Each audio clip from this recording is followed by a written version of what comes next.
Road పక్కన ఒకడు పలుకు పట్టుకుని తవ్వుతున్నాడు. జరుగుతున్నది ఏమిటయా అంటే మొక్కలు నాటే కార్యక్రమం. రోడ్డు పక్కన మొక్కలు నాటాలి కాబట్టి తవ్వేవాడేమో తవ్వుతున్నాడు.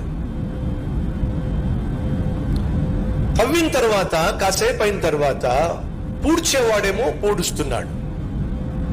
పెట్రోల్ బంక్ దగ్గర పెట్రోల్ కొట్టే వ్యక్తి వీళ్ళని చూస్తున్నాడు, ఏం చేస్తున్నారు వాళ్ళు అని చెప్పి. ఒకడేమో గొయ్యి తవ్వుతున్నాడు, రెండో వాడు వచ్చి వట్రంగా ఆ గొయ్యి మొత్తం మళ్ళీ మట్టితో పూడ్చేస్తున్నాడు. వాడు మళ్ళా మొదటి వాడు గొయ్యి తవ్వుతున్నాడు, రెండో వాడు వెళ్ళి చక్కగా వట్రంగా ఆ గొయ్యి పూడ్చేస్తున్నాడు. దగ్గరకు వెళ్ళి అడిగాడు, బాబు మీరు ఏం చేస్తున్నారు అని అంటే, మొక్కలు నాడుతున్నామండి అన్నారు. మరి గొయ్యి తవ్వేవాడు గొయ్యి తవ్వుతున్నాడు. అవును, వాడి పని అదే కాబట్టి వాడు గొయ్యి తవ్వుతున్నాడు, నువ్వేమో మట్టి పూడుస్తున్నావు. అవును, నా పని మట్టి పూడ్చడమే కాబట్టి మట్టి పూడుస్తున్నాను.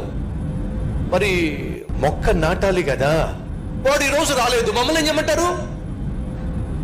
ఏమిటంట, వాడు ఆ రోజు రాలేదట కాబట్టి మమ్మల్ని ఏం చేయమంటారు? తవ్వేవాడు తవ్వుతున్నాడు, పూడ్చే నేను పూడుస్తున్నాను, మధ్యలో మొక్క పెట్టేవాడు రాలేదు, మమ్మల్ని ఏం చేయమంటారు? ఆ పని మేము చేస్తున్నాం. మహా గొప్ప పని కదండి ఇది. వీళ్ళు ఎవరు చెప్పండి? పనోళ్ళు. అరేళ్ళు పనోళ్ళు ఉన్నారా ఈరోజు మన మధ్య? అలాంటి వాళ్ళు అర్థం పద్ధం లేకుండా పని చేయటం,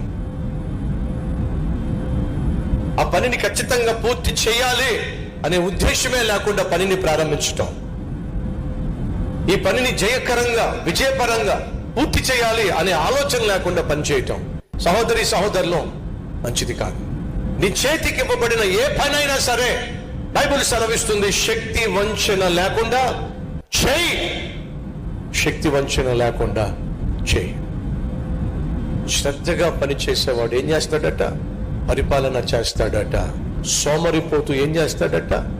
వెట్టి చాకిరీ చేస్తాడట. అడుగుతున్నాను, మీరు అనేక మంది పైన ఆశీర్వాదంగా ఉండాలని ఆశపడుతున్నారా? అనేక మంది కింద బానిసగానో వెట్టి పనులు చేసేవాడిగానో మిగిలిపోవాలి